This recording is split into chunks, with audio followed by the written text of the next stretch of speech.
বৃদ্ধি বলতে বোঝায় গ দৈর্ঘ্য আয়তন বেড়ে যাওয়া এবং পরিণমন ঘটা।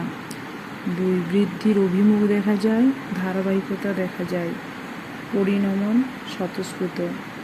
নিচের কোনটি বিকাশের নীতি নয়? বিকাশ সম্পূর্ণভাবে সহজাত, বিকাশ আংশিক সহজাত, বিকাশ সম্পূর্ণ সহজাতটা নীতি নয়। বৃদ্ধি ও বিকাশের মধ্যে পার্থক্য হল বৃদ্ধি নির্দিষ্ট সময়কাল ব্যাপী ঘটে, বিকাশ আমৃত্যু। বৃদ্ধি জিনগত, বিকাশ জিনগত এবং পরিবেশের দ্বারা প্রভাবিত। শিশুর বিকাশ সম্পর্কীয় অধ্যয়নের উদ্দেশ্য হল বিকাশ সম্পর্কীয় পূর্বাভাস দান, অনুকূল পরিবেশ রচনা করা, শিশুর স্বাভাবিক বিচার করা। উপরের সবকটি উত্তর, উপরের সবকটি।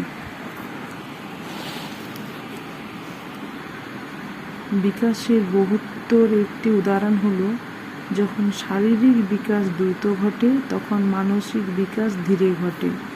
বিকাশের বিচ্ছিন্নতার একটি উদাহরণ হল প্লেটো। পিকুনাস জীবন বিকাশকে কটি ভাগে ভাগ করেছেন? 10টি স্তরে। শিশুর জ্ঞান নির্মাণ নির্ভর করে পূর্বাভিজ্ঞতার উপর, সক্রিয় ভূমিকার উপর, পারস্পরিক আলোচনার উপর। উপরের সবকটি।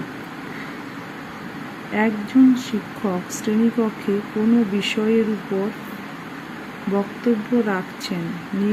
নির্মাণবাদ অনুযায়ী দুটি শিক্ষার্থী ওই বক্তব্য ভিন্ন ভিন্নভাবে গ্রহণ করবে, কারণ শিক্ষার্থীর পূর্ব অভিজ্ঞতার পার্থক্যের জন্য, শিক্ষার্থীদের পেশনার মধ্যে পার্থক্য থাকার জন্য, শিক্ষার্থীদের বোধগম্যতার মধ্যে পার্থক্য থাকার জন্য। উপরে সবকটি উত্তর, উপরে সবকটি।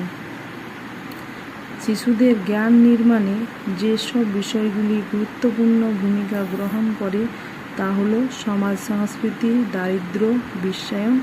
উপরের সবকটি, উপরের সবকটি। কোন কমিশন ত্রিভাষা সূত্র চালু করেন? কোঠারি কমিশন, 1964 থেকে 1966। ঘয়েরটা কোঠারি কমিশন।